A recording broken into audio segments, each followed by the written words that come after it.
Hello दोस्तों, नमस्कार। स्वागत है आप सभी का मेरे YouTube channel study point by 02 में। दोस्तों, हमारा चल रहा है उत्तराखंड का ऐतिहासिक शासनकाल। इसमें हमने कुलतु वंश तक पढ़ लिया था, जो आपके आने वाले एग्जाम पुलिस कांस्टेबल पटवारी लेखपाल के लिए यूके पीएससी के लिए काफ़ी महत्वपूर्ण है। तो आज शुरू करते हैं दोस्तों, हिमालय का कीर्तिपुर राज्य।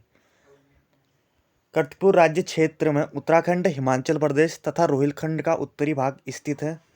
समुद्रगुप्त के प्रयाग प्रशस्ति अभिलेख में कीर्तिपुर राज्य को गुप्त साम्राज्य के राज्य के अधीन बताया गया है। जो समुद्रगुप्त का प्रयाग प्रशस्ति का अभिलेख है, उसमें कीर्तिपुर राज्य को गुप्त साम्राज्य के अधीन बताया गया है। कुछ इतिहासकारों का मानना है कि कीर्तिपुर पर कुनिंद का शासन तथा एवं कीर्तिपुर राज्य की राजधानी कार्तिकेयपुर थी। स्कंदगुप्त काल में हुणों का आक्रमण हुआ था। उस समय कीर्तिपुर राज्य पर भी हुणों का आक्रमण हुआ था। राहुल सांकृत्यायन के अनुसार हुण राजा तोरमाण व मिहिर कुल के अधीन हिमालय का कुछ भाग रहा था। आगे जानते हैं दोस्तों छांगलेस वंश के बारे में। इससे काफ़ी ज़्यादा क्वेश्चन पूछे गए हैं पिछली बार भी। इसे आपको ध्यान में रखते हुए पढ़ना है। लाखामंडल में के खंडित शिलालेख छांगलेस वंश से संबंधित थे। खंडित अभिलेखों में 7 राजाओं के स्पष्ट नाम मिलते हैं। इन अभिलेखों में पहला नाम नरपति व जयदास एवं अंतिम नाम नामशत नामक राजा का नाम मिलता है। सिंहपुर का यदुवंश। यदुवंश का शासन 6वीं-7वीं सदी के आसपास रहा। यदुवंशीय राजाओं की जानकारी लाखामंडल से प्राप्त राजकुमार ईश्वरा के लेख से मिलती है। इस लेख से 11 पीढ़ियों के 12 शासकों के नाम उल्लेखित हैं। यदुवंश का संस्थापक श्री सेनवर्मन था, जिसकी राजधानी यमुना प्रदेश सिंहपुर में थी। तो यदुवंश का संस्थापक कौन था? तो सेनवर्मन था, और इसकी राजधानी जो थी यमुना प्रदेश के सिंहपुर में थी। राजकुमारी ईश्वरा का भास्कर वर्मन की पुत्री तथा जालंधर राजकुमार की चंद्रगुप्त की पत्नी थी, और ईश्वरा ने लाखामंडल में एक शिव मंदिर भी बनवाया था। आगे जानते हैं दोस्तों, उत्तराखंड में नागों का भी शासन रहा था। नाग वंश के बारे में काफ़ी ज़्यादा क्वेश्चन पूछे जाते हैं, तो ध्यान में रखते हुए आपको इसमें पूरा कुछ छोड़ना नहीं है, सब पढ़ना है। 6वीं-7वीं सदी के नागवंश का अस्तित्व का पता चलता है। नागों की पुष्टि जो है गोपेश्वर के त्रिशूल लेख से मिलती है। तो नागों की होने की पुष्टि मिलती है गोपेश्वर का जो त्रिशूल लेख है उससे मिलती है। गोपेश्वर त्रिशूल लेख में 4 नाग राजाओं के नाम मिलते हैं: स्कंद नाग, गणपति नाग, विभानु नाग व अंशु नाग। लेख में उल्लेख किया गया है कि गणपति नाग ने अपने दूसरे राज्य वर्ष में रुद्र महालय के सामने शक्ति त्रिशूल की स्थापना की। गोपेश्वर त्रिशूल लेख में 6वीं-7वीं सदी ईस्वी पूर्व के दक्षिणी ब्राह्मी लिपि का प्रयोग किया गया है। गणपति नाग उत्तरी नागवंश का शक्तिशाली शासक प्रतीत होता है, जिसका रुद्र महालय गोपेश्वर में अभिलेख मिला। यमुना घाटी में यदुओं का अस्तित्व मिटाने का श्रेय जो है नागों को जाता है। तो इसी वंश आप जानते हैं दोस्तों, इसी क्रम में मौखरी वंश ने भी यहाँ पर शासन किया। उत्तराखंड में नाग शासकों के कन्नौज के मौखरी वंश ने परास्त किया। मौखरी वंश के अंतिम शासक ग्रहवर्मा थे। जो उत्तराखंड में जो नागों का शासन रहा, इनको कन्नौज के मौखरी वंश ने परास्त किया था नागों को। तो फिर यहाँ पर मौखरी वंश की सत्ता स्थापित हुई, और इस वंश का अंतिम शासक जो था वो था ग्रहवर्मा। ग्रहवर्मा की हत्या के बाद मौखरी राज्य उसके बहनोई जो है हर्षवर्धन के अधीन हो गया था। जब ग्रहवर्मा की हत्या हो जाती है आखिरी में, तो हर्षवर्धन जो उसका बहनोई है उसके अधीन हो गया। अब जानते हैं थानेश्वर का हर्षवर्धन वंश के बारे में। बाणभट्ट द्वारा रचित हर्षचरित्र नामक पुस्तक में उत्तराखंड आने का वर्णन मिलता है। तो हर्षचरित्र नामक पुस्तक किसकी है? बाणभट्ट की है। ये एक सवाल बनता है। हर्षकालीन चीनी यात्री ह्वेनसांग हिमालय के पोलीहिमोपोलू या ब्रह्मपुर राज्य में गया था।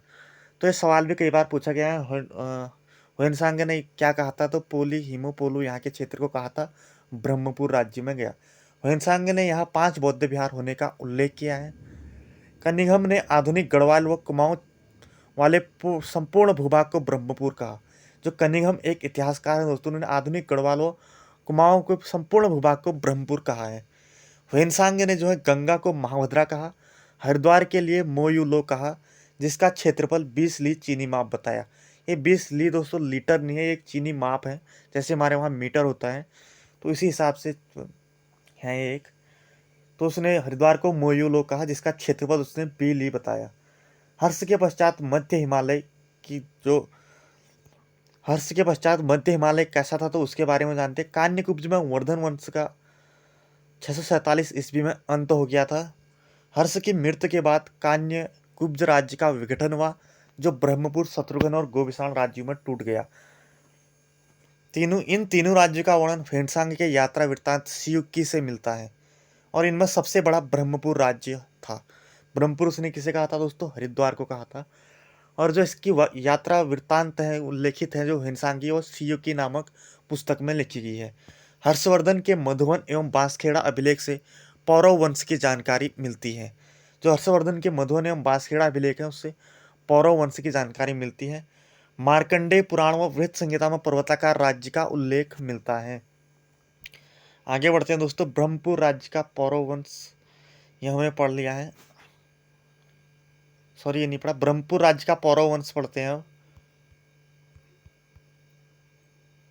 एक मिनट, सॉरी, ये थोड़ा टेक्निकल इश्यूज।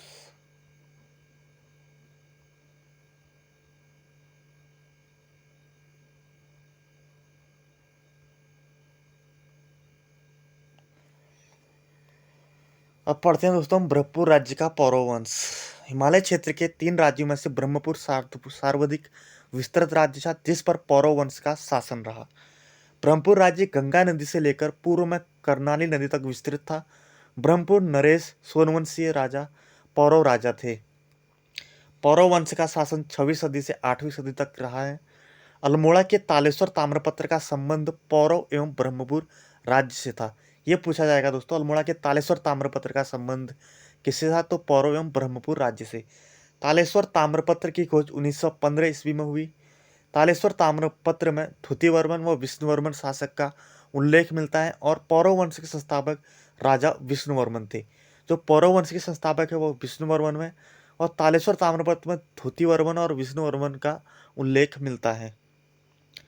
पौरव वंश के शासक राज्य को पर्वताकार राज्य कहते थे। पौरव वंश के ताम्रपत्रों में 5 शासकों के नाम उल्लेखित हैं। विष्णुवर्मन प्रथम के बाद क्रमशः वृक्षवर्मन, अग्निवर्मन, धुतिवर्मन शासकों की वर्णन मिलता है। पौरवों के कुल देवता वीणेश्वर स्वामी थे। पौरव शासकों की उपाधि जो थी वो महाराजा धीराज परम भट्टारक थी। तालेश्वर पात्र संस्कृत भाषा एवं गुप्त ब्राह्मी लिपि में अंकित है। आगे जानते हैं पौरवों के प्रशासन के बारे में। पौरव शासकों के निवास स्थल को कोट एवं राजकुमार के लिए राजपुत्र का प्रयोग किया जाता था। पौरव वंश के सभी मंत्रियों को राजामात्य कहा जाता था।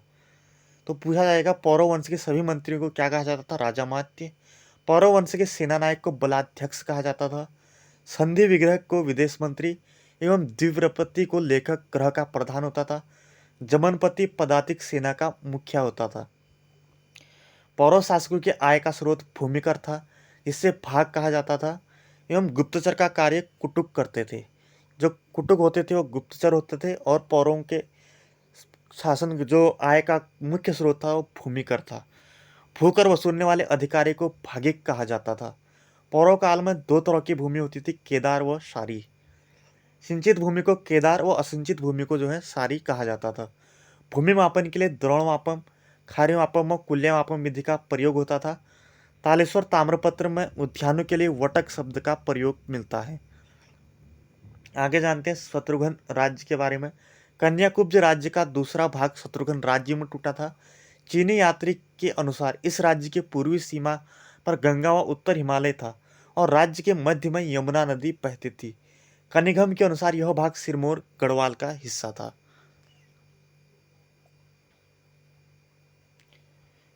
तो दोस्तों आज की हमारी वीडियो यहीं पे होती है एंड। आप लोग तैयारी करते रहें, इस बार जरूर सिलेक्शन होगा।